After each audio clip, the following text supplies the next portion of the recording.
Mandela further says that on the day of the inauguration, I was overwhelmed with a sense of history. So when he was reminding the history, that harsh history which has passed not so long, so he was becoming very emotional.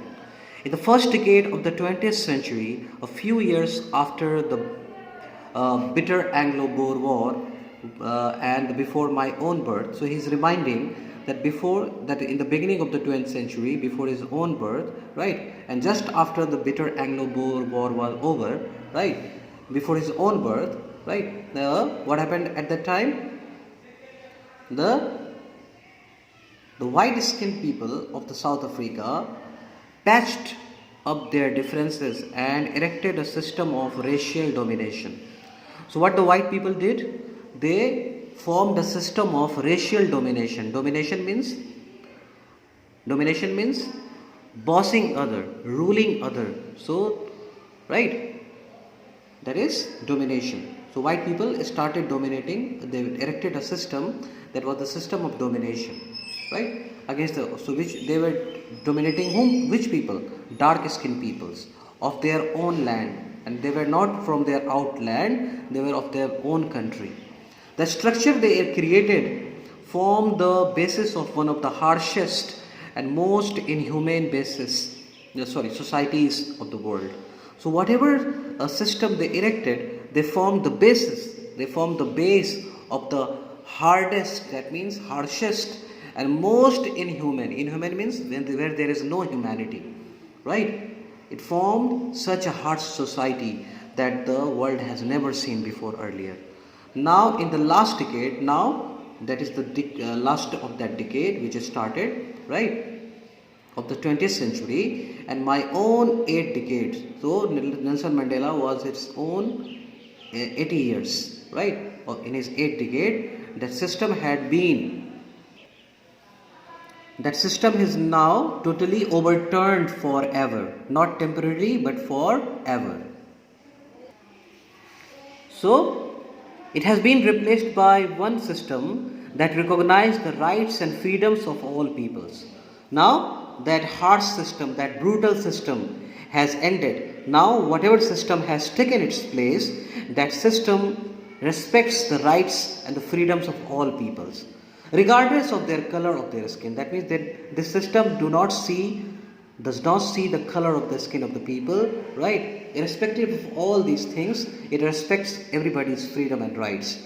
That day had come about through the unimaginable sacrifices and thousands of my people whose sufferings and courage can never be counted and repaid. What he's saying, that whatever has been achieved, it has not been achieved so easily, right? It has been achieved through unimaginable sacrifices, right, which cannot be imagined, of thousands of his people, whose sufferings, whose pains and courage, their daring can never be counted, can never be estimated, or it can never be repaid, right? There is no payment for that. I felt that day as I have on so many days. What the Mandela is saying, that I have felt that day also, and I have felt on so many days that I am nothing, but I was simply the sum of all those African patriots who had gone before me, right? He is total, he is actually summation, actually he is the collection of such African patriots who had gone before his eyes, right? That long and noble line ended, that long and line of greatness had ended now, and now began again with me, and a new line has again started with him. I was pained that I was not able to thank them. So he is feeling grieved that he is not able to thank those people, and that they were not able to see what their sacrifices had wrought.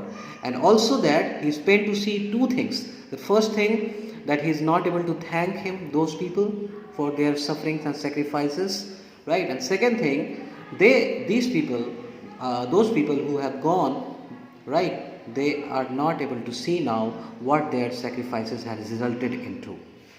The policy of apartheid created a deep and lasting wound in my country and my people. This policy of apartheid system that I have already explained to you, right, the discrimination on the basis of the skin color, that created a very long lasting wound in the country and my people. right? All of us will spend many years, if not generations. So it will take a long time for the people, right, to heal that wound and recover from that profound hurt, right? From recovering that deep and profound hurt, it will take very long time, it will take generations. But the decades of oppression and brutality had another unintended effect. But Nelson Mandela is showing another aspect of this operation, that for so many years that brutality has taken place, it has got one unnoticed effect, unintended effect that was not intended, right? What that? And that was that it produced the Oliver Tamboos, the Walter Sisselers, the Chief Lutherers, Yusuf Dadus. Because of this kind of atrocity, these great personalities have born out of that atrocities, right? So these names are given over here: Oliver Tamboos, Walter Sisselers, Chief Lutherers, Yusuf Dadus, Bram Fisher, right? And the Robert Sobuquest of our time, men of such extraordinary courage. So these were not ordinary people, these were the people of extraordinary courage and wisdom and generosity, right? And their like may never be known again. So such type of people may not come again. Perhaps it required such depths of operation to create such heights of character.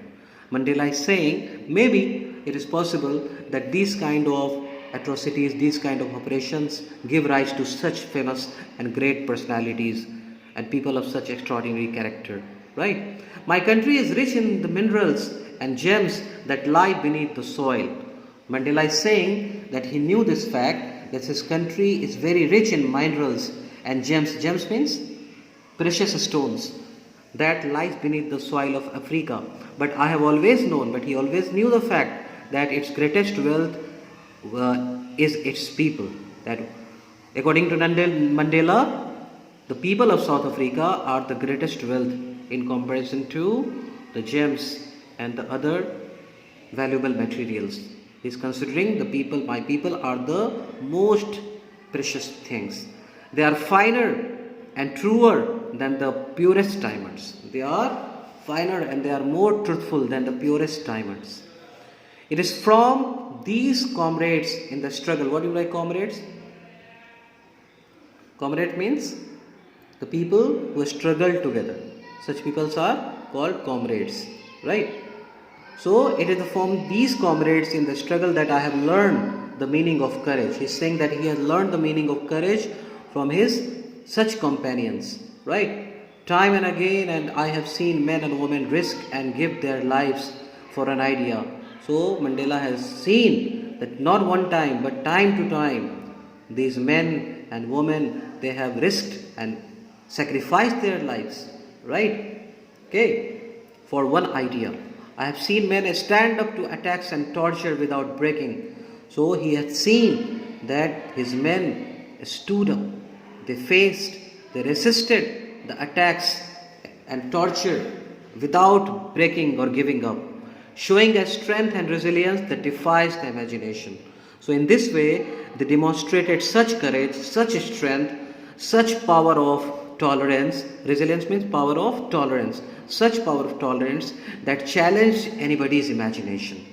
I learned that courage was not the absence of fear. He learned one thing, that courage does not mean that the person does not have fear, but the triumph over it. Actually, when a person gains victory over his own fear, then it is the real meaning of courage. Courage does not mean the absence of fear, but courage means winning one's own fear, triumph on one's own fear, right?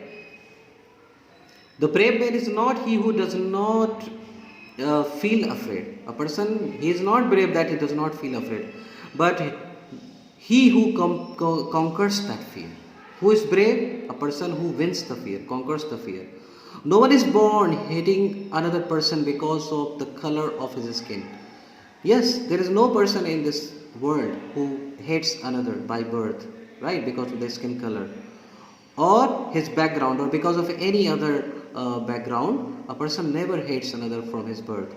or his religion, because of his religion. People must learn to hate. That means when the people does not learn to hate does not know hating each other by birth, it means simply that he learns to hate another person. Right? When he comes to this world, then he learns it. And if they can when they can learn to hate, they can be taught to love. Mandela is showing a possibility when the men can learn to hate, so they can also learn to love. Because love comes more naturally to the human heart. Because love comes more naturally to the human heart than its opposite, than the hatred. Even in the grimmest times in the prison, grimmest times means in a very serious and harsh times in the prison, when the Mandela was in prison, when my comrades and I were pushed to our limits, when he and his companions, right, his comrades, when they were pushed to their limits, right, they were tortured heavily. That means I would see a glimmer of humanity in one of the guards. So he saw at that time also a shine of humanity in one of the guards in the prison. Right? Just for a second. No doubt it was just for a second, but it was there. But it was enough to reassure me and keep me going. So this much sign of humanity which he witnessed in one of the guard's eyes, this was enough for me to keep me going, to be on my track. Man's goodness is a flame that can be hidden but never extinguished. So what Mandela is saying, a man's goodness is a flame of candle. It can be hidden, but it cannot be extinguished forever. It will be there if it is. Okay, now in the next part. Thank you.